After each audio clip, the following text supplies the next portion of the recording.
Today we're going to be talking about the Flora & Curl Sweet Hibiscus Curl Defining Gel. I know that in my audience, a lot of you guys probably have not tried this gel, so you're definitely going to want to stay tuned and get into this review. Hello everyone, Kayla here, and this is What the Kink, a natural hair channel. Getting into this review. So here's the product here. This is the Flora & Curl Sweet Hibiscus Curl Defining Gel. It also says Style Me. First of all, can I give a shout out to their packaging? I absolutely love it. It feels like a vacation, except, you know, it still feels like it's something that's like not tacky and cheesy with the bright colors or whatever. I just really like their packaging. And the shade of pink that they have here and stuff like that. But anyway, let's actually get into the product. So this is a 10.1 ounce gel, and the cost of it, let me get the cost up. So this is $16 for this particular size. I didn't pay full price. Y'all know I never do. Y'all, full price who? And so that makes it $1.60 an ounce. And that's actually not terribly expensive. That's actually only about 10 cents more per ounce than Uncle Funky's Daughter. So I know that that's a lot of people's favorite option for base gel because it is like the cheapest, like actual botanical base gel. But this one's only 10 cents more per ounce. So if you were to get 10 ounces of this, it's only $1 more ultimately than 10 ounces of Uncle Funky's Daughter. Not too bad, not too bad at all. So the promises that they have here, they promise instant curl and coil formation, instant. Reduces frizz, adds instant slip and softness. So I do want to make a couple of ingredient notes here. So the hold is likely coming from this citrus peel pectin and xanthan gum. Both of them are really high up on the ingredients list. You know, if xanthan is up high on the ingredients list, there is a possibility, a probability for flakes. There is almond and grapeseed, which are both very light oils. They are in here as well, which of course, looking at the xanthan gum thing, you're like, wait a minute, do the light oils have what it takes? Then there is tons of extracts. Like most of the ingredients list is extracts. And then there's a couple of extracts that seem to be for scent at the very bottom. So at the very bottom we have citronellol, geraniol, limonene, linalool. And then it says citral, and then it says natural aroma, dead last. So scent is clearly not a priority here. And then these last things, those are usually like floral extracts, if I do believe. Except there's, yeah, geraniol and stuff like that. Those are flowers. So it's like a little floral scent, but it's like really, really far. They don't even put it in the middle like some people do. It's really, really far down the ingredients list.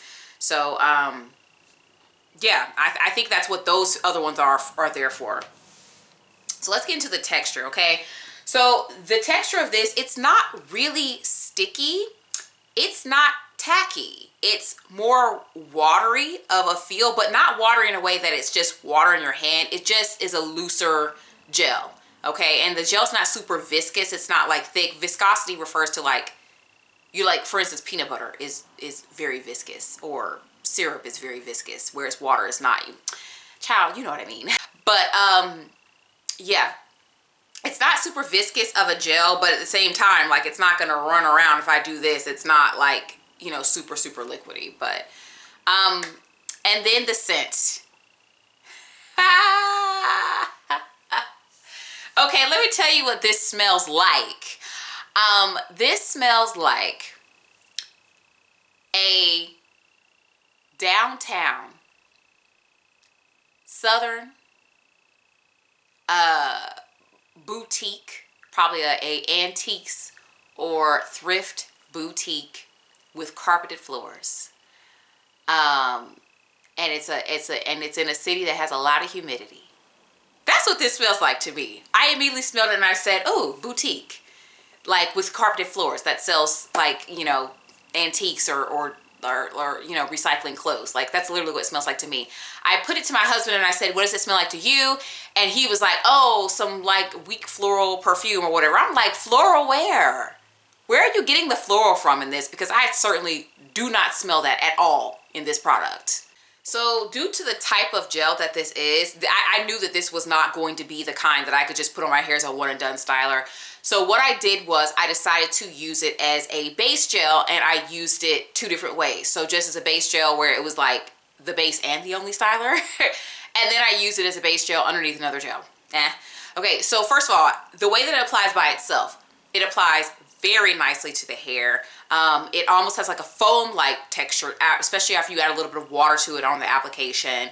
I just really like the way that it smooths into the hair. However, I did notice a little bit of tangling on my ends. My ends reacted a little bit negatively, and I know that it was the second that I put the product in.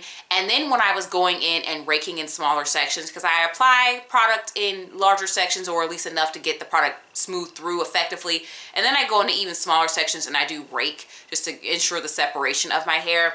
And I felt like when I did that, I was losing a little bit of definition. And so it really, really made me want to top it with something else. I was like, yeah, this is gonna need to be topped with something else.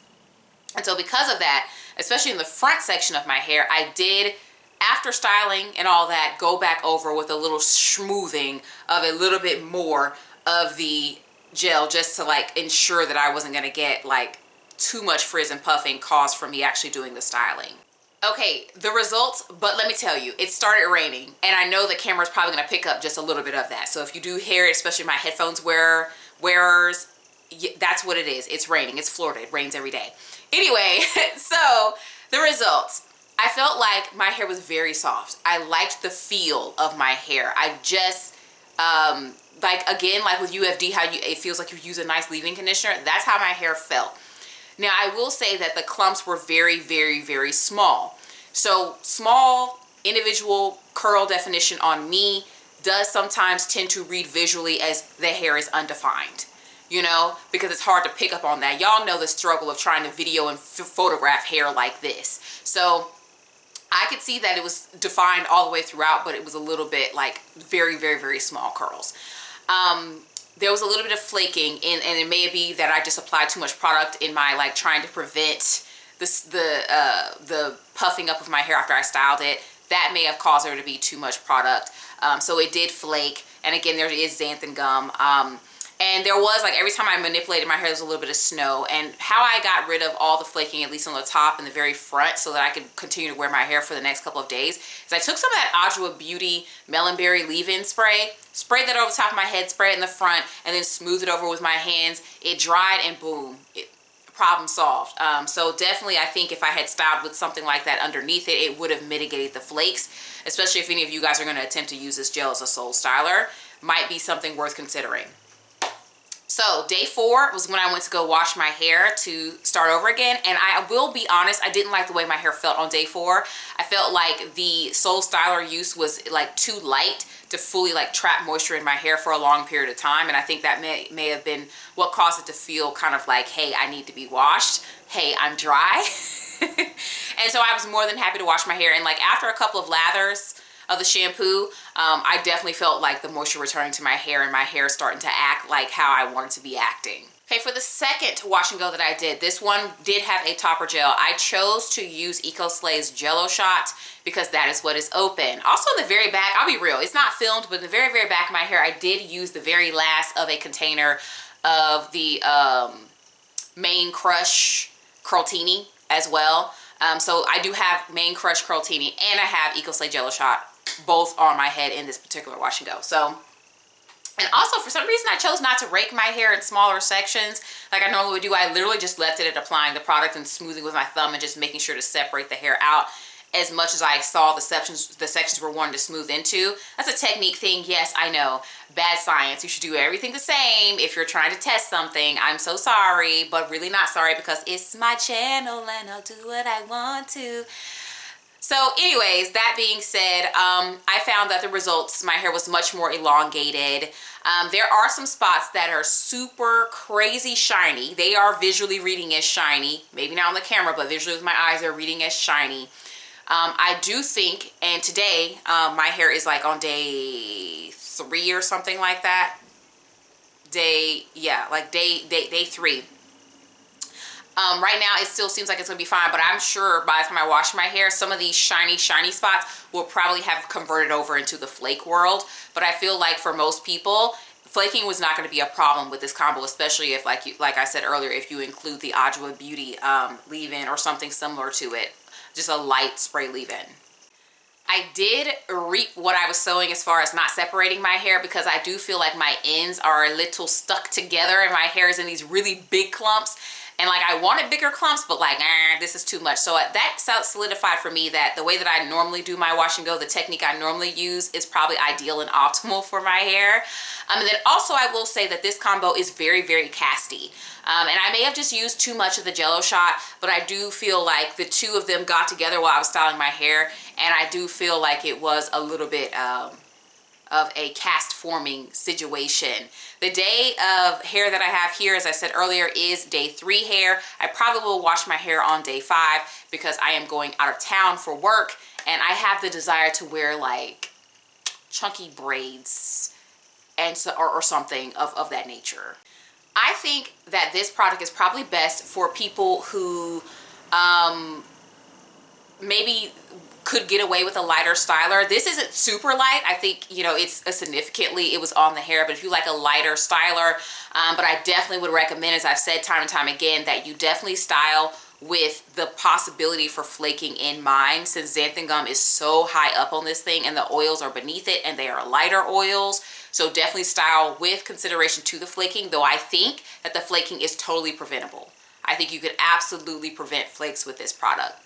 And I'm sure some of the people that are watching this video are new to my channel or are new subscribers. I highly recommend that you go to my actual channel page and go down the playlist there. I have reorganized the playlist in such a way to make it easy for you to get into my content and kind of catch up, so that you can understand exactly everything that's going on here, exactly how I approach my hair, and even the types of products and things that I use on my hair. So definitely go there to get a crash course on this channel. And then I do have channel memberships. Shout out to, at this time of filming, my one channel member that I have. That person is being able to enjoy a thing next to their name when they comment, special emojis that they can use, which is me making all kinds of faces.